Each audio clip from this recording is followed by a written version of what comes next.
All right, so you're getting ready for a heating and ventilation service engineer interview. Oh, wow. That's great. That's It's awesome. a field that's really... It's a field that's really heating up. Yeah. No pun intended. I was going to say, no pun intended. Because, let's face it, comfortable buildings are a must-have, not a luxury. Absolutely. So we're going to dive deep into some common interview questions you might encounter. Okay. And we'll sprinkle in some insider tips from RoleCatcher's career guides. All right. Plus, we'll touch on how RoleCatcher's AI can help you fine-tune your responses. That was good. So buckle up and let's get you ready to ace that interview. You're absolutely right. This field is booming, not just for comfort, but for safety and energy efficiency as well. Right. It's crucial. And prepping for these interviews goes beyond the basics. Okay. You've got to showcase your unique skills and expertise. Okay, so let's jump into the first question you're likely to hear. All right. Describe your experience with heating and ventilation systems. Oh, Sounds pretty straightforward, right? it does sound straightforward, yeah. But how can you make your answer stand out? That's the thing. It is straightforward. All right. And that's why it's your chance to grab their attention. Okay. Instead of just listing the systems you've worked with, think about a challenging project that showcases your problem-solving skills. Okay. For example, you could say, I once tackled a complex airflow issue in a historic building where we couldn't modify the existing ductwork. I had to get creative and design a custom ventilation solution that met both the preservation requirements and the client's needs. Wow. That kind of story highlights your technical expertise and your ability to think outside the box. That's a great example. It's like being an HVAC detective, Exactly. figuring out the root cause of the problem and coming up with a clever solution. Absolutely. And speaking of problem solving, I bet the next question is all about your approach, right? You bet. What is your approach to diagnosing and repairing heating and ventilation systems? This is where they want to see your systematic thinking. You could start by saying something like, my first priority is always safety. I make sure to follow all OSHA guidelines, wear appropriate PPE, and thoroughly assess the situation before starting any work. Okay. Then you can outline your step-by-step process, mentioning things like visual inspection checking system, pressures, testing components, and using diagnostic tools. Safety first. Always a good rule. Yeah. Especially when dealing with electrical systems and potentially hazardous refrigerants. Absolutely. I'm reminded of a story from RoleCatcher's Guide. Okay. It emphasized the importance of EPA Section 608 certification for technicians who handle refrigerants. It's a reminder that regulations are a big part of this field, Yeah. and knowing them inside and out is crucial. Spot on. Mentioning certifications and regulations shows you're serious about professional standards. Right. And it segues nicely into the next question, which often trips people up. Okay. How do you stay up to date with changes and advancements in the heating and ventilation industry? This is all about being a lifelong learner, right? Exactly. It's a rapidly changing field Yeah. with new technologies and regulations constantly emerging. Right. This is where you can highlight your commitment to professional development. Okay. You could say, I'm an active member of ASHRE, and I regularly attend their conferences and webinars to stay informed about the latest industry trends. I also subscribe to trade publications and online forums to keep my knowledge current. Speaking of staying current, RoleCatcher's AI can be a great resource for that, right? Yeah.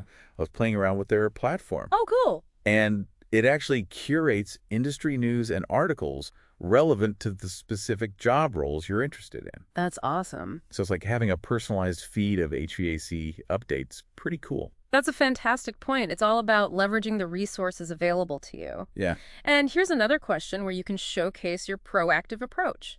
How do you prioritize and manage your workload when dealing with multiple heating and ventilation system issues at once? This one sounds stressful. It can be. It's like being an air traffic controller for HVAC systems. Right. Making sure everything runs smoothly, even when things get hectic. It definitely requires strong organizational skills. You want to demonstrate that you can handle pressure and prioritize effectively. Okay. You could say something like, I use a combination of techniques to manage my workload. I start by assessing the urgency of each issue, considering factors like safety risks, potential downtime, and client impact. Then I create a schedule using a project management tool or even just a simple to-do list to keep track of deadlines and progress. And I make sure to communicate regularly with clients and colleagues to keep everyone informed and manage expectations. So it's about being proactive, organized, Mm, and a great communicator. exactly. All essential skills for any HVAC service engineer. Absolutely. I remember reading in RoleCatcher's career guide about the typical career path in this field. Okay. It mentioned that many technicians start out in more entry-level roles, focusing on installation and maintenance, and then work their way up to more specialized positions. That's a great observation. Yeah. It highlights the importance of continuous learning and professional development. And speaking of prioritizing, safety always comes first. Which brings us to another common question. How do you ensure that safety protocols are followed when working on heating and ventilation systems? This one's not just about knowing the rules, it's about having a strong safety mindset, right? Exactly. Because let's face it, working with electrical components, high-pressure systems, and potentially hazardous materials can be risky. It can be very risky. Yeah. You nailed it. It's about demonstrating a commitment to safety that goes beyond just checking the boxes. Okay. You could say, safety is paramount in my work. I always follow OSHA guidelines, wear appropriate PPE, and double-check my work to minimize any potential hazards. And you can even give a specific example, like, I once had to stop a colleague who was about to work on an electrical panel without properly locking out the power. It was a reminder that safety is everyone's responsibility, and speaking up can prevent accidents. Wow, that's a powerful example. It shows that you're not just concerned about your own safety, but the safety of everyone on the job site. Right. And it highlights your leadership qualities, Yes. which are always valuable in any role. Absolutely. Okay, so we've covered a lot of ground on the technical side, but what about customer service? Oh, yeah. I'm guessing that's a big part of this job too, Yeah, right? absolutely. Because at the end of the day, you're dealing with people who are relying on you to keep their homes and businesses comfortable and safe. You're absolutely right. Technical skills are essential. Yeah. But so are strong communication and interpersonal skills. Right. That's why they often ask, how do you approach customer service when working with clients on heating and ventilation system issues? This one's all about building trust and rapport, right? Yeah. Because even if you're the best technician in the world, Mm-hmm. if you can't explain things clearly and make the client feel comfortable, you're not going to succeed. Exactly. You want to demonstrate that you can communicate effectively, manage expectations, and resolve any issues professionally. You could say something like, I believe in treating every client with respect and understanding. I start by actively listening to their concerns, asking clarifying questions to ensure I fully grasp the situation. Then I explain the issue in plain language, avoiding technical jargon, and outline the proposed solution. I make sure the client understands the process, the timeline, and the costs involved, and I'm always open to answering their questions and addressing their concerns. That's a great approach. It is. It's about being a good listener, a clear communicator, and a problem solver. Mm-hmm. All essential skills for any customer-facing role. Absolutely. And speaking of problem solving, let's talk about how RoleCatcher's AI can help you fine-tune your interview responses and tailor them to specific job descriptions. That's a great transition because even with the best preparation, it can be tough to know exactly what each interviewer is looking for. Right. That's where RoleCatcher's AI comes in. Okay. Imagine having a tool that analyzes job descriptions, identifies keywords and skills, and helps you craft answers that resonate with the specific company and role. It's like having a personal energy coach in your pocket. Exactly. I was using RoleCatcher's interview practice feature the other day, and it's amazing. Oh, wow. You can actually record your answers, and the AI analyzes your delivery, your word choice, and even your tone of voice. Oh, cool. It's like having a mock interview with a career expert who can give you personalized feedback. That's an incredible resource. Yeah, It takes the guesswork out of interview prep and helps you present your best self. absolutely. And speaking of presenting your best self, let's dive into some more technical questions that really dig into your expertise. All right, let's get into some of those nitty-gritty questions that really test your technical knowledge. Okay. A common one you'll likely encounter is, describe your experience with troubleshooting complex heating and ventilation system issues. Okay. Now, this isn't about listing every issue you've fixed. Right. It's about demonstrating your analytical and problem-solving skills. So it's kind of like being a detective, right? Yes, exactly. You have to gather the clues, analyze the evidence, and piece together the solution. Mm-hmm. I bet a compelling story can really showcase your expertise here. Precisely think about a time when you faced a particularly challenging issue. Okay. Maybe it was a system with intermittent failures or a situation where the symptoms didn't immediately point to the root cause. Right. Walk the interviewer through your thought process. What steps did you take to diagnose the problem? What tools did you use? What roadblocks did you encounter along the way, and how did you overcome them? That makes a lot of sense. Instead of just saying, I fixed a broken thermostat, Right. you could say something like, I once had a case where a commercial building was experiencing inconsistent temperatures on different floors. Okay. I started by analyzing the building's blueprints Mm-hmm. and the HVAC system's design specifications. Mm-hmm. Then I used a combination of airflow measurements, temperature readings, and pressure tests to isolate the problem. Okay. It turned out to be a faulty control valve that wasn't regulating the flow of chilled water properly. I replaced the valve and recalibrated the system, which restored consistent temperatures throughout the building. That's an excellent example. It highlights your systematic approach, your attention to detail, and your ability to use technical knowledge to solve a real-world problem. Yeah. And speaking of real-world experience, the next question often focuses on the hands-on aspects of the job. Describe your experience with installing and maintaining heating and ventilation systems. This one seems like it covers a lot of ground. It does. You've got installation, which requires a lot of planning and precision, and then maintenance, which is all about preventing problems and keeping those systems running smoothly. It's a broad question, but that's a good thing. Okay. It gives you the opportunity to showcase your versatility and the range of your experience. Right.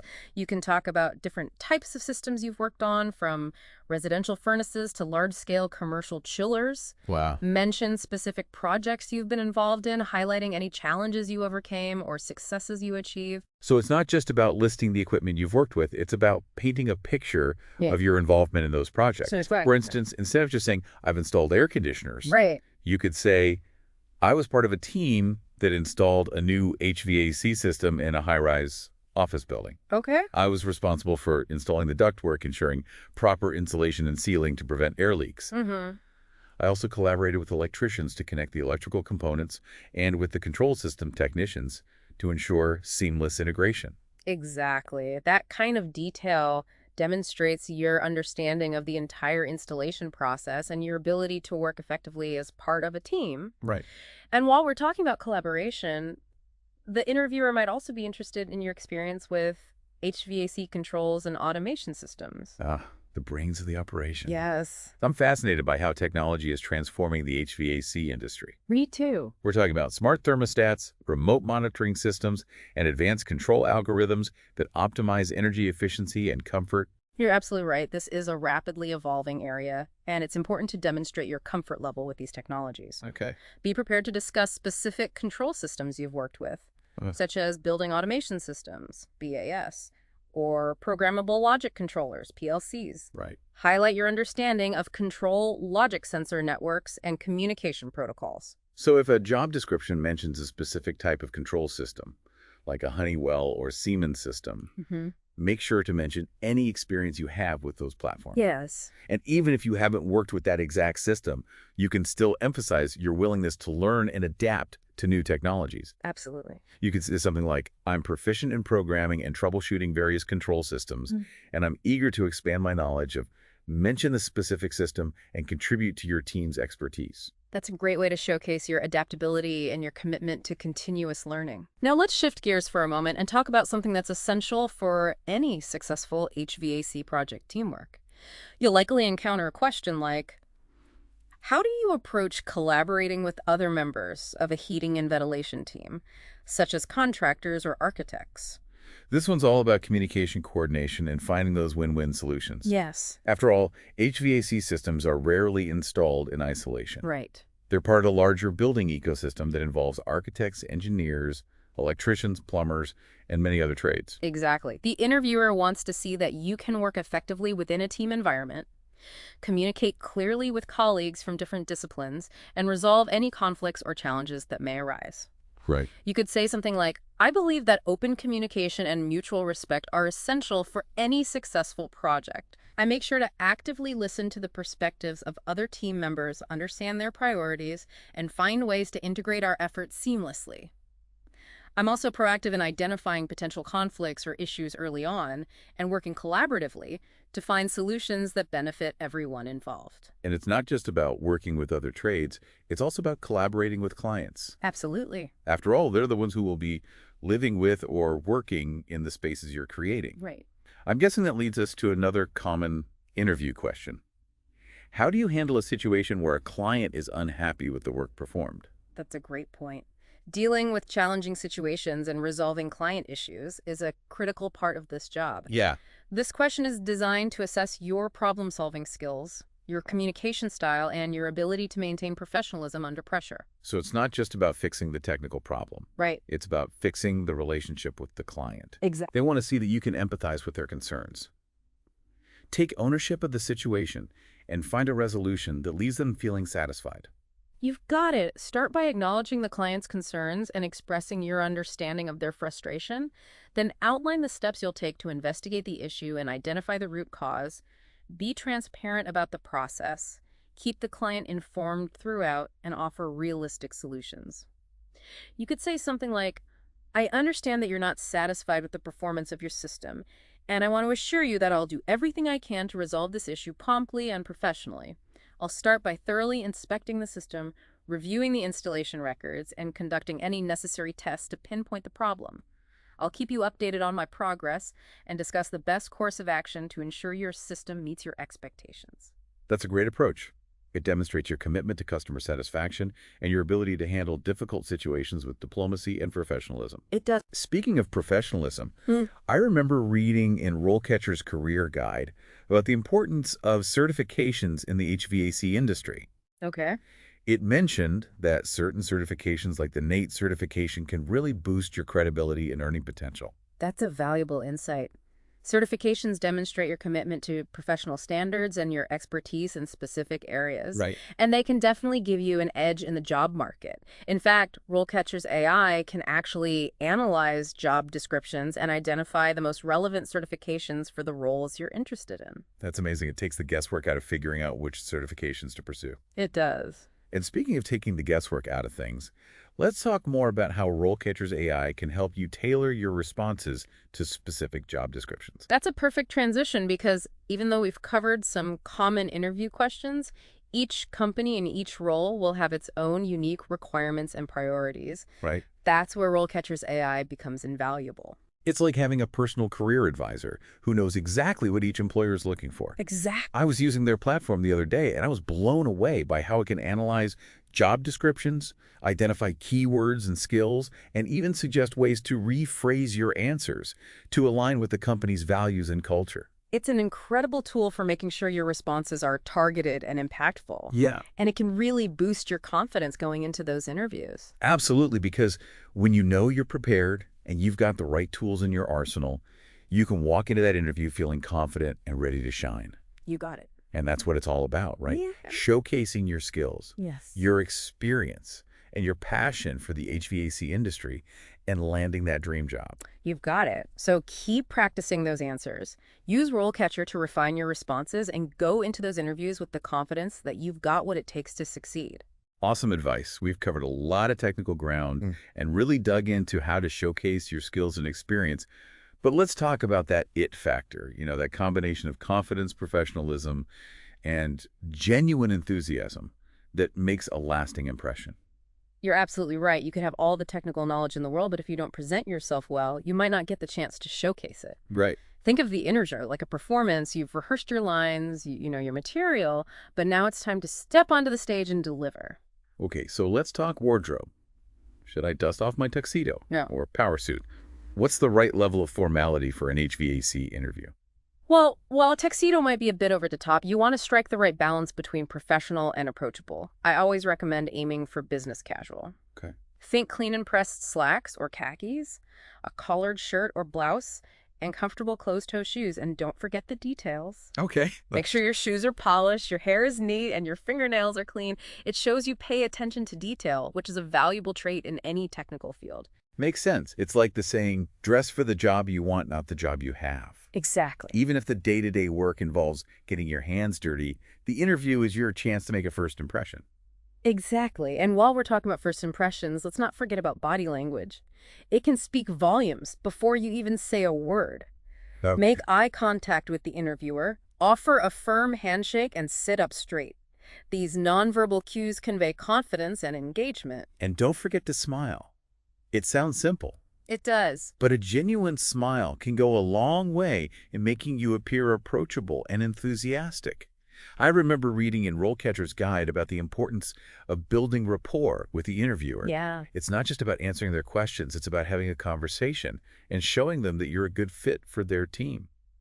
That's a great point. An interview is a two-way street. You're not just trying to impress them, you're also trying to assess whether this company is the right fit for you. So don't be afraid to ask thoughtful questions. Ask about the company's culture, their commitment to training and development, or even the types of projects you'd be working on. It shows you're genuinely interested and that you've done your research. That's great advice. It's about showing that you're not just looking for a job, you're looking for the right opportunity to grow your skills and contribute to a team. And Yeah. speaking of growth, one thing that stood out to me in RoleCatcher's guide was the wide range of career paths available in the HVAC industry. Oh, yeah.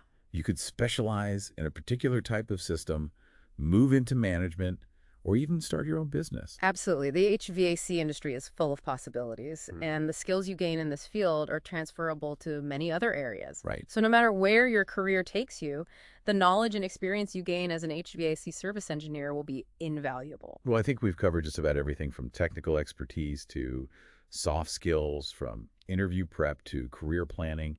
We've really taken a deep dive into what it takes to succeed in this exciting and ever-evolving field. We've equipped you with the tools and knowledge to not only ace that interview, but to launch a fulfilling and rewarding career in the HVAC industry. So true. So remember, confidence is key. Prepare, thoroughly practice your answers, and believe in yourself. You've got this best of luck in your interview. And remember, the learning never stops in this field. Stay curious. Embrace new technologies and continue to grow your expertise. The future of climate control is in your hands. Such an important job. Thank you so much for joining us for this deep dive into the world of heating and ventilation service engineer interviews. It's been my pleasure. And to all of you listening out there, best of luck in your job search. And remember, RoleCatcher is here to help you every step of the way.